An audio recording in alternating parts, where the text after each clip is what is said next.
Sa tête a été tranchée, son corps jeté à l'eau, et selon les témoins présents ce jour-là, il a continué à nager. Évidemment, c'est impossible, mais c'est précisément le genre d'histoire que cet homme aurait adoré. Parce que Barbe Noire n'avait pas besoin que les choses soient vraies. Il avait juste besoin qu'on y croie. Il n'a régné que 2 ans. Il n'a peut-être jamais tué un seul homme de sa propre main. Et pourtant, son nom suffisait à vider des ports entiers, des capitaines expérimentés, des hommes qui avaient survécu à des guerres, se rendaient sans combattre.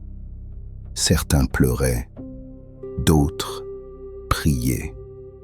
Juste parce qu'un drapeau noir était apparu à l'horizon, Barbe Noire n'était probablement pas le pirate le plus dangereux de son époque, mais il était quelque chose de bien plus redoutable. Le meilleur manipulateur que l'histoire de la piraterie ait jamais connu. Et quand vous aurez compris comment il a construit ça, vous ne verrez plus jamais la peur de la même façon. Commençons par quelque chose d'étrange. Nous ne savons presque rien d'Edward Teach avant qu'il devienne Barbe Noire. Pas de date de naissance certaine, pas de famille confirmée. Même son nom exact est incertain, Teach Thatch Drummond. Les historiens ne s'accordent pas. Pour un homme aussi célèbre, c'est troublant, mais peut-être pas un hasard. Au début des années 1700, le monde atlantique sort de décennies de guerre. Des milliers de marins ont appris à se battre, à survivre en mer, à tuer. Et du jour au lendemain, les guerres s'arrêtent. Ces hommes se retrouvent abandonnés, sans salaire, sans perspective, avec pour seul bagage des compétences de combat et une connaissance parfaite des routes maritimes. Dans les Caraïbes, pendant ce temps, des navires chargés d'or et d'épices traversent l'Atlantique chaque semaine. La tentation est évidente. La piraterie explose et dans ce chaos, Edward Teach apparaît. Il rejoint l'équipage d'un pirate déjà respecté, Benjamin Hornigold, un homme intelligent qui contrôle déjà plusieurs navires et comprend que la piraterie est autant une question de politique que de violence. Sous ses ordres, Edward apprend les règles du jeu. Mais très rapidement, il comprend quelque chose qu'Hornigold n'a pas encore saisi. Pour survivre longtemps dans ce monde, il ne suffit pas d'être dangereux. Il faut que tout le monde le croie. Imaginez un instant que vous êtes capitaine d'un navire marchand en 1717. Vous transportez des marchandises, vous avez un équipage, des familles qui attendent votre retour. À l'horizon, un drapeau noir apparaît.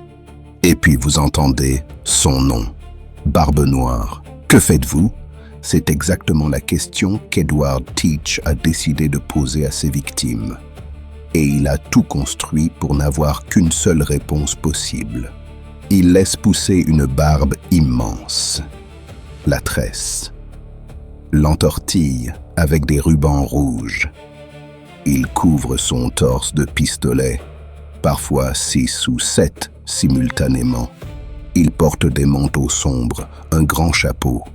Mais surtout, il développe une mise en scène qui va devenir légendaire. Avant certains combats, il glisse sous son chapeau des mèches lentes allumées.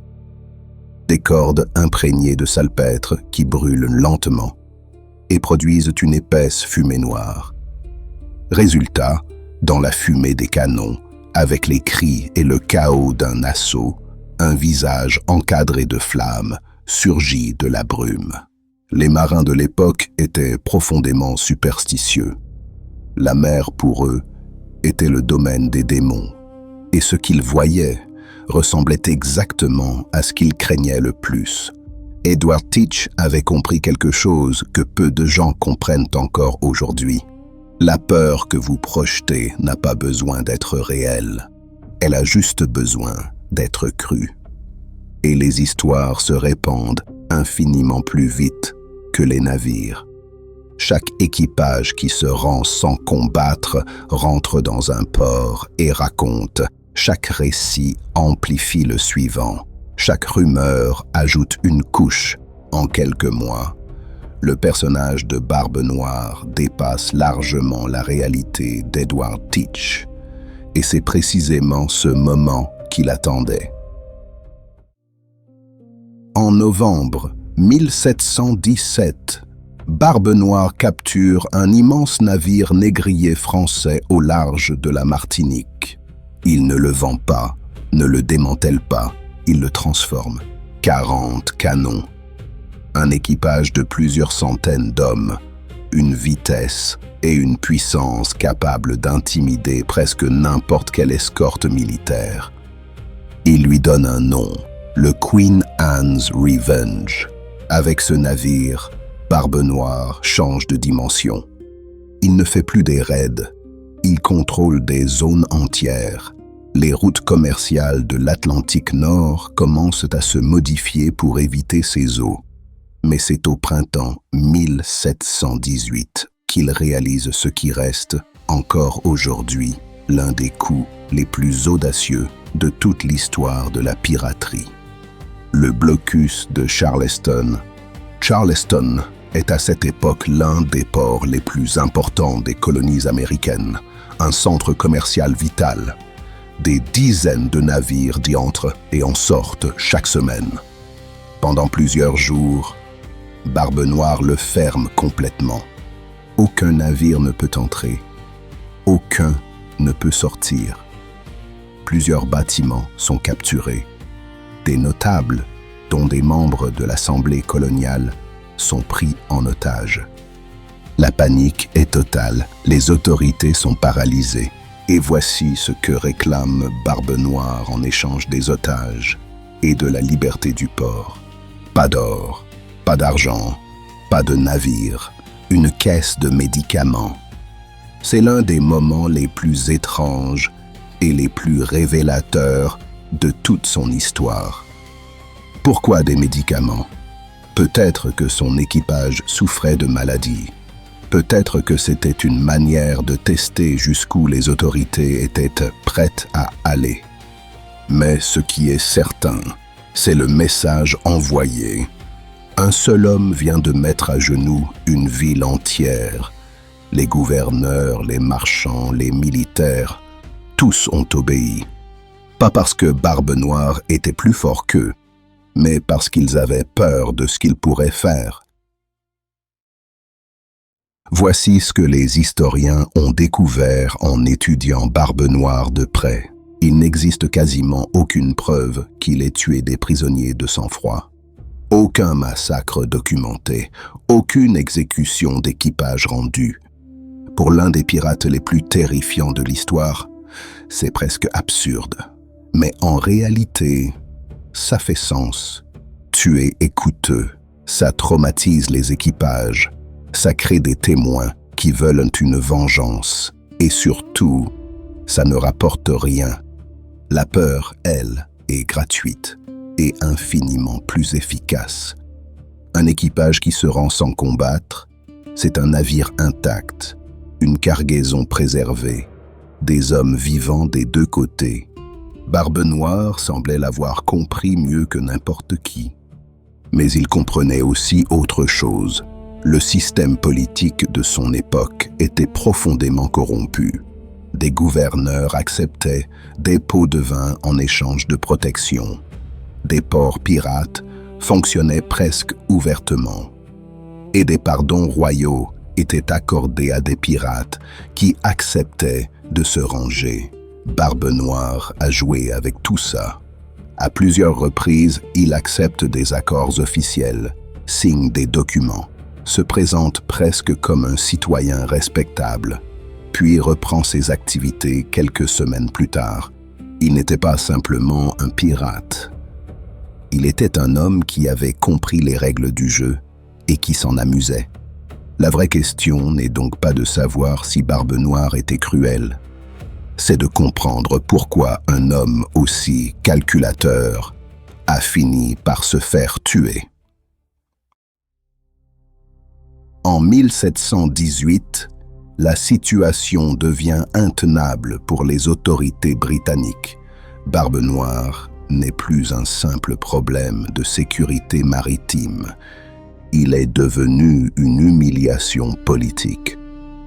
Chaque fois qu'un navire anglais est capturé, chaque fois qu'un port est bloqué, c'est l'autorité de la couronne qui s'effondre un peu plus dans les yeux des colons. Le gouverneur de Virginie, Alexander Spotswood, décide qu'il en a assez. Il finance personnellement et secrètement, sans même en référer à Londres, une expédition militaire. L'homme chargé de l'exécuter s'appelle Robert Maynard, lieutenant de la Royal Navy. Précis, discipliné, méthodique. Tout ce que Barbe Noire n'est pas. Les deux navires de Maynard sont petits, légers, peu armés, clairement inférieurs à la puissance de feu habituelle de Barbe Noire sur le papier. Mais Maynard a un avantage. Il sait où Barbe Noire se cache. Le pirate hiverne dans une baie peu profonde au large de la Caroline du Nord, à Ocracoke Inlet. Un endroit qu'il connaît parfaitement, entouré de bas-fonds qui rendraient l'approche d'un grand navire militaire impossible. Ce que Barbe Noire n'a pas prévu, c'est que Maynard utilise précisément des navires légers, capables de naviguer dans ces eaux. Dans la nuit du 21 au 22 novembre 1718, Maynard approche silencieusement. À l'aube, les deux camps se découvrent. Et pour la première fois depuis des années, Barbe Noire ne peut pas fuir. La bataille d'Ocracoke est courte, brutale et presque cinématographique. Barbe Noire ouvre le feu en premier.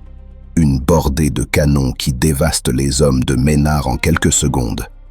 Plusieurs soldats tombent immédiatement. Maynard comprend qu'il ne peut pas gagner à distance. Il ordonne à la plupart de ses hommes de descendre sous le pont et se dirige droit vers le navire pirate. Barbe Noire voit le pont presque vide. Il croit que la bataille est gagnée. Il ordonne l'abordage. Les pirates sautent sur le navire de Maynard et là, les soldats cachés surgissent. Ce qui suit est un combat à courte distance, au pistolet et au sabre, sur un pont glissant de sang. Barbe Noire et Maynard se retrouvent face à face.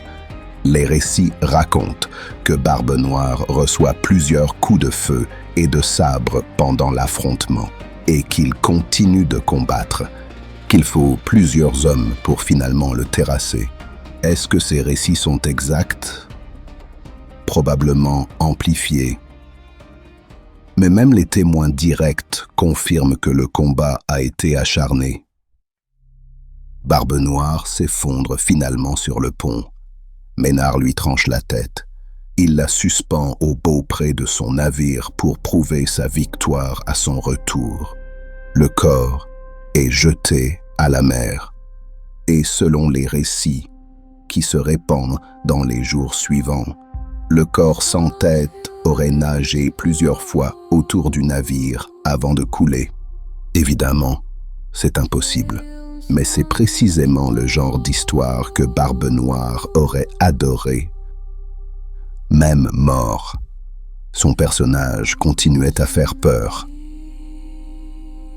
300 ans ont passé et Barbe Noire est partout, dans les films, les jeux vidéo, les livres, la culture populaire mondiale, plus célèbre que des rois, plus reconnaissable que des généraux qui ont changé des frontières. Pour 2 ans de piraterie, ce n'est pas un hasard. Barbe Noire avait compris quelque chose que très peu de gens comprennent encore aujourd'hui. Ce qui dure, ce n'est pas la puissance, ce n'est pas la richesse, Ce n'est pas même la violence, c'est l'image. Il a construit un personnage si fort que ni sa mort ni les siècles n'ont pu l'effacer. Et quelque part, c'est peut-être la chose la plus terrifiante dans toute cette histoire. Pas les mèches enflammées, pas les canons, pas le drapeau noir.